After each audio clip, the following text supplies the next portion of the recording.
ગુજરાત રાજ્ય યોગ બોર્ડ ભરૂચ દ્વારા જંબુસર ખાતે એક દિવસીય યોગ શિબિર યોજાઈ। ગુજરાત સરકાર શ્રી દ્વારા ગુજરાતની જનતાને સ્વસ્થ રાખવા અને મેદસ્વીતા મુક્ત રાખવા સ્વસ્થ ગુજરાત મેદસ્વીતા મુક્ત ગુજરાત અભિયાન ચલાવવામાં આવે છે।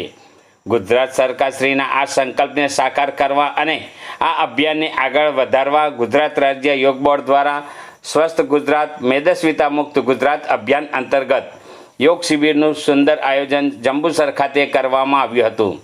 આ કાર્યક્રમ દરમિયાન જંબુસર નગરપાલિકા સદસ્ય શૈલેષભાઈ પટેલ, RSS જિલ્લા સેવક મનોજભાઈ ઠાકર, બ્રહ્માકુમારી સંસ્થા સમર્પિત નૈના દીદી, સરસ્વતી વિદ્યા મંદિર મંત્રી અનિલભાઈ ગાંધી, સરસ્વતી વિદ્યા મંદિર પ્રિન્સિપાલ ભૂપેન્દ્રભાઈ પ્રજાપતિ, મનોજભાઈ રામી, હરિપ્રબોધમ સંસ્થા અગ્રણી કલ્પેશભાઈ પટેલ, આશીષભાઈ ગાંધી હાજર રહ્યા હતા।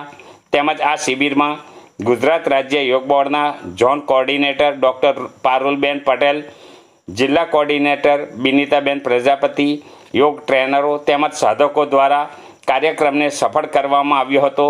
આ યોગ શિબિરનો મુખ્ય હેતુ જંબુસરના દરેક વ્યક્તિ સુધી યોગ પહોંચે તેમજ દરેક વ્યક્તિ યોગ સાથે જોડાઈ સ્વસ્થ રહે અને આત્મનિર્ભર બને એ માટેનો હતો।